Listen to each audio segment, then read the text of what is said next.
thank you for coming. As you know, the legislature has gone home temporarily, coming back June the 5th, and they have some things that they will address then they've already determined. So we did get some things done. They got a lot of things done. Some of the very important ones that we're very happy about are the graduated penalties for illegal gun possession. As you know, this is something that I've been and others have been working on for years. And we know that we have a revolving door. We have career criminals. I don't know if everybody's seen a rap sheet before, but you'd be surprised at how lengthy they are for some of these criminals who they let out, they get rearrested, they go back in, but as long as they are being let out on bond or no bond at some time, they don't require anything but just personal recognizance. But as long as there's no deterrent to them doing it again, we know that they'll do it again. So this graduated penalties is something for illegal gun possession that next time you come in, it's a higher penalty. If it happens again, it's a higher penalty. And as long as we have good judges who will enforce that, then that deterrent will make an impact and help keep our people safe. Once again, we're cutting the income tax rate. As you know, we started with 7%, and this is going to take it way down. It looks like we might go to 6.3 or maybe even 6.2, but we are going down. We're going in the right direction. We were the 12th highest in the country, the highest in the South. Now we are not. Teacher pay is going up. That's something we know is vital. We have great people. We have young people who all they need is a spark and a little imagination, something to catch their attention, and they can succeed and go up, but you have to have good teachers. A teacher is the key. You can have everything else. If you don't have a good teacher, great teachers, then it's likely not to happen. We started, when I arrived, the teacher starting salary was $30,113. Today, it's $42,500, and that's the minimum pay for a brand new teacher. That's starting salary. And with the General Assembly's assistance this year, it may go up to $47,000 minimum starting pay. Now, the average pay for teachers already is a lot more than that. By 2026, we're hoping that the starting salary will be at least $50,000. That's the goal I have set. We hope it will be more than that, but that is at least, and it looks like we're going in that direction. The 2017-18 average teacher salary was $50,000. This is average, not starting, but the average salary was $50,182. That was below the Southeastern average. In 2023, the average teacher salary was $57,737, which exceeds the Southeastern average. So we're doing better, and we want to keep doing that. School resource officers, the House and the Senate have disagreed. They do have something in the conference that will go to conference, and we hope that they will put an adequate amount of money there to close the gap and have a paid, trained, armed resource officer in the remaining 175 schools that currently don't have one. We have, as of 2020, the end of the year, we had officers in 1,109 of the 1,284 public schools. So we're closing that gap as well. Tuition freeze, this is, I think, the 6th year in a row that the legislature has responded, freezing tuition in higher education, and that's good news for everyone, parents, students, everyone who wants to go to college, and good for the future of our state. Some things that were not done that need to be done, one is judicial reform. We must have judicial reform. We must have a system of electing our judges that the people have confidence in. If the people don't have confidence in our courts, then we've got many problems. So that's going to conference, and I believe that we will have a good result. Power generation, that's another one that's going to conference. We have to have in our state enough power to support our needs today and our needs in the future. All the southern states, southeast, are being witnessing great expansion, and that sometimes we believe that we've come right close to the edge. I think it was last December or some time around then where we almost had some blackouts, but we came close. One thing for sure is that this pressure, and it's good to have big, good companies that want to come here and hire our people. It's great to have small businesses that want to grow here and have work for our people. It's great to have small businesses that are already here that want to grow and want to prosper. But with all that, we must have adequate power. And I'm hoping that in the conference, the conferees and then the General Assembly as a whole will have a reform, a generation plan, and build the gas plant, because we cannot wait. This is something that we cannot put off because it is upon us now. Also, the healthcare reorganization, that did not make it to conference. I wish it had. That is a vital matter to the people of our state. There's probably not a family in our state that has not experienced some need for mental health or disability, psychological, drug addiction, all of the things that our various agencies handle, but in no coordination. And we had a study by the Boston group, I think it was a $5 million study, that concluded that the health agencies, all of these agencies that I mentioned in South Carolina, are the most unorganized, the most fractured of any in the country. That is not a good reputation to have, and it's not a good fact to know. That just won't work. Now, the reason they're the way they are is they grew up at different times. As you remember, back in the late 60s and early 70s, there was a nationwide understanding and effort that people believed that the people in the mental institutions, people that needed this kind of help, would be better served if those institutions were not centralized, but that were spread out among the cities and towns so that they could receive help close to home. So they closed down the large institutions, Bull Street institutions there being a good example. But the problem is the local institutions that were there couldn't handle the influx, and new institutions and expansions did not take place. So we have ended up over the years with people who have no place to go. And when people have no place to go for all these kind of problems, suicide, drug addiction, all sorts of problems, they don't have any help. If their families or friends, there's no one there who can help them, then they must come to the state. And if we drop that, but we have dropped the ball, we have a terrible situation now. And I believe, and others too, that our lack of an effective response is exacerbating the problem.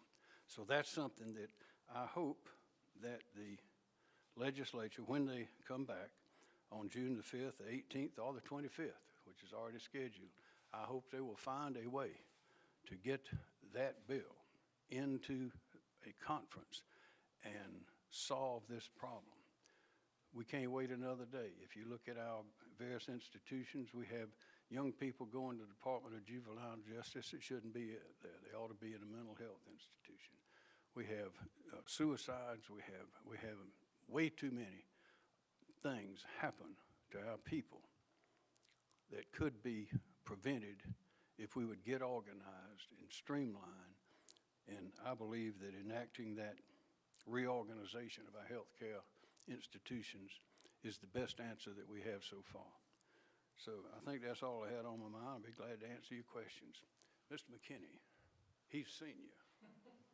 I saw Joe moving around over there. Governor, you mentioned the reduction in the personal income tax. Can we read into that you favor the Senate's proposal on that in the budget as opposed to the House plan? Which I want them to cut it as much as they can. Don't go up, go down. As long as they're going down, that's good. Governor, you're in your comments talking about the health agency structure. Freedom Caucus took credit for killing that bill through a procedural step by parliamentary movement. Have you spoken to members of the Freedom Caucus about what they did, and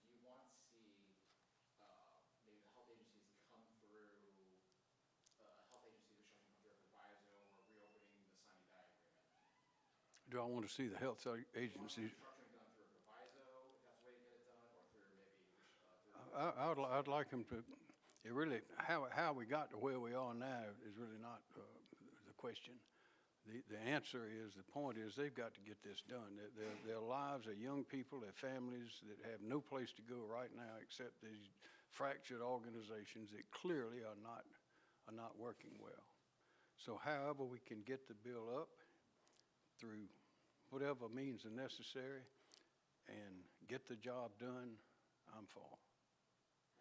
Are you worried about what the Freedom Caucus did and then continuing the fracturing of Republican members inside the state house? What I'm worried about is not getting this done, because we've debated it, and it doesn't matter what happened or what stumbling blocks there were, or whether they were big ones or little ones. There's always a bumpy road on a lot of these things, and this is a big undertaking.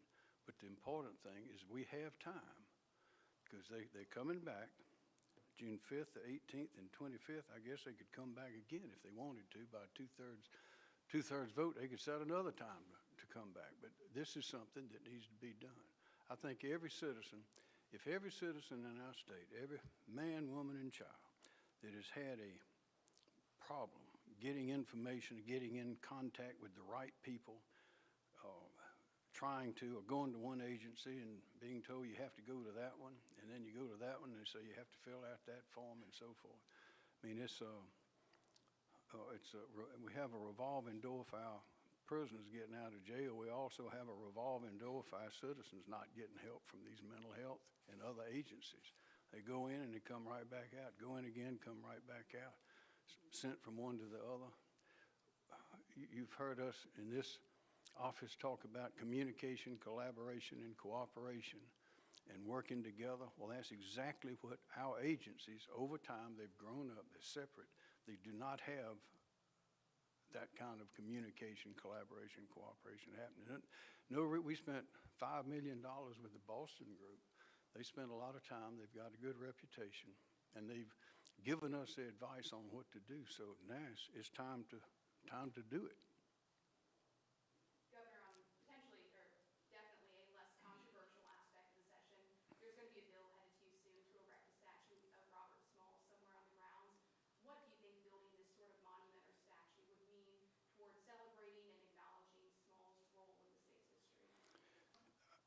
I'm aware of the role. I don't know the details of it. I know that Robert Smalls and his history means a lot to a whole lot of people. And like all of those bills, I'd be glad to take a good look at it, but it's certain that he has a place in history. Governor, to follow up on that, are you going to sign that bill? I don't promise to sign anything, with 2 or 3 exceptions, until it gets here. What are your 2 or 3 exceptions? What are you going to sign? What are your exceptions? Well, I tell you what, judicial reform, if they have a good one there, of course it'll depend on the details, but I'd like to sign that. Power generation depends on what they do, but I know we need power. Now, this particular bill, if they send us a bill that doesn't accomplish that, I'm not going to sign it. So I can't say that I'll sign a good bill, the one that I think is good. But there are always there are details in all of these bills that may require some study. What about the transgender minor procedure? I want to see the details of that, but I think that's an important point. I think parents ought to know what's happening to their children. And I know that particularly surgeries are generally irreversible. And I think that we have a situation of danger for our young people. I know that, I don't know about y'all, but when I was under 18 years old, I probably made some decisions that, looking back on it, were quite stupid, like everybody else, crazy even. But this is a serious matter, and the withholding of the hormones and that's one thing, but surgeries are yet another, and keeping the parents informed are yet another. So those are good objectives, but I need to see the bill in order to say yes or no.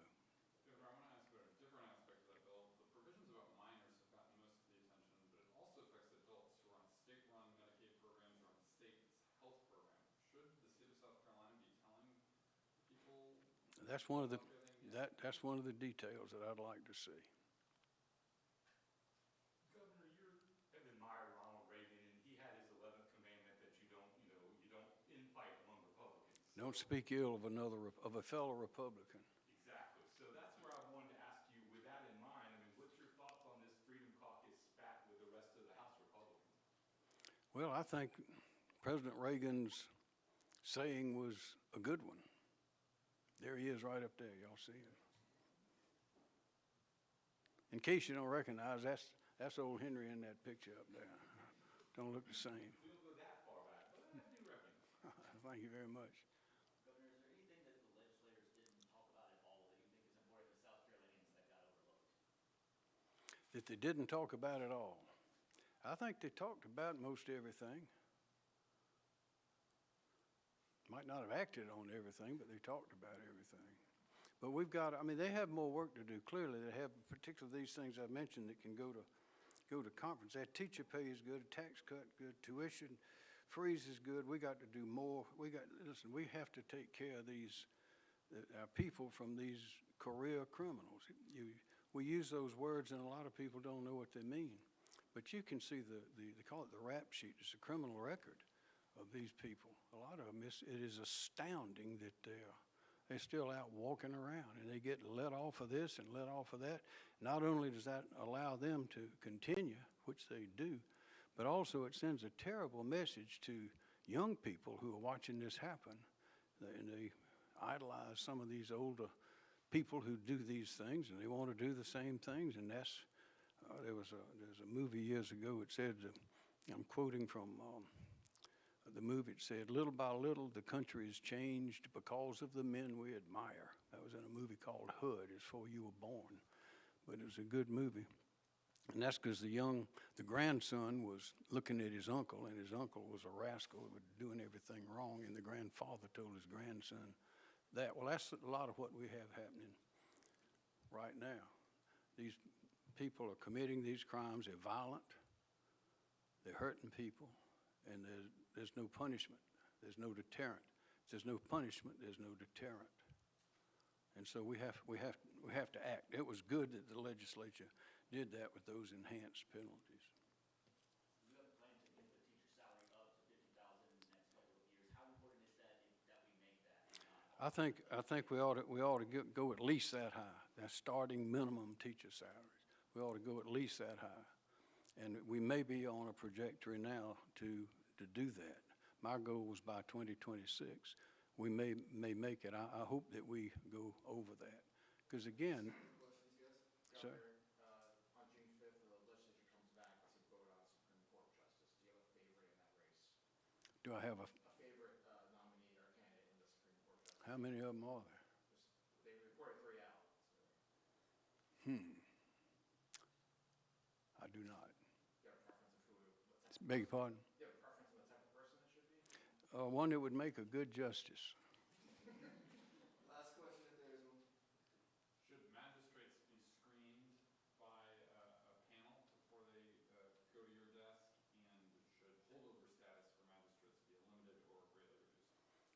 I think yes on both of those questions, but we've devised drawn up a procedure in this office to review the magistrates who are recommended to me. As you know, in the Constitution, the governor appoints the magistrates and they're confirmed by the Senate. Over the years, the methods have evolved. I don't know how they were when that was written, but it evolved, I think, in the last few years, to where typically a recommendation is made from the senator, whose magistrate's district is in his district or her district, and typically that's the one that will get confirmed by the Senate, and that's sometimes that's not the best best system. I think a system that opens it up to people who would like to be magistrates, and we have about 300 magistrates. Some of them are part-time, some of them are full-time. But a system that opens it up to people where they can be properly screened and then submitted for confirmation is a good system. So just to clarify, currently you're saying that if the senator or the Senate sent you a magistrate that you really had issues with, you might raise concern? You said that your office already vets them. Can you No, we just, I think, was it 2 years ago, we started vetting them here. But, no, there have been some since I've been here that I have declined to appoint.